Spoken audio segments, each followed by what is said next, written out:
Umqeqeshi we-Kaizer Chiefs wesikhashana uKhalil Ben Yusuf uncoma umzamo wabadlali bakhe yize bengaphumelelanga emidlalweni ophele zibambene ngo-1-1 namaZulu emidlalweni weBetway Premiership e-FNB Stadium ngolesithathu. uBen Yusuf ugcizelela ukwaneliseka kwakhe ngokudlala kweqembu, ikakhulukazi uma ecubungula uhlelo oludingekayo lokudlala imidlalo njalo ezinsukwini ezintathu.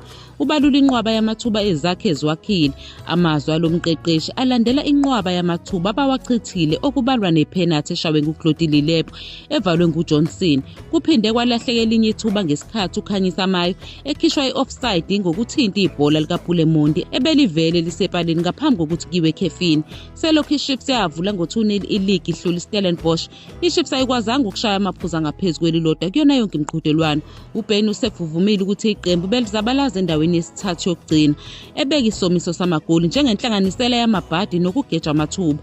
Ugcizelela ukuthi kumele kuqhutshekwe nokusetshenzwa ukuze kutholakale isixazululo kulolu daba. Elandisa ngomdlalo uBen Yusuf uthe iKaizer Chiefs idale okungenana amathuba amane emzuzwini engu-30 yokuqala ngaphambi kokuthi uThando Lwenkosi Ngwenya abeka amaZulu phambili.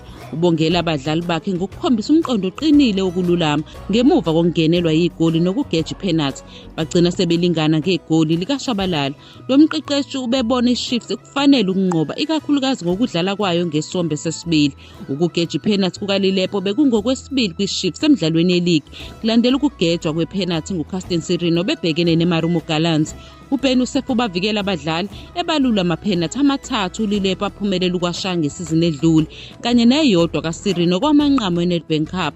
Ubongela unozinto weqembu eliphikisayo futhi waqinisekisa ukuthi iqembu lisazoqhubeka nokusebenza. uBen Yusuf uphethe ngokuthi umdlalo wabo olandelayo abazodlala neStellenbosch we-Carling Knockout uzolandelwa ikhefu lamasonto amabili lamazwe ngamazwe okuzobanikeza isikhathi sokulungisa yonke into.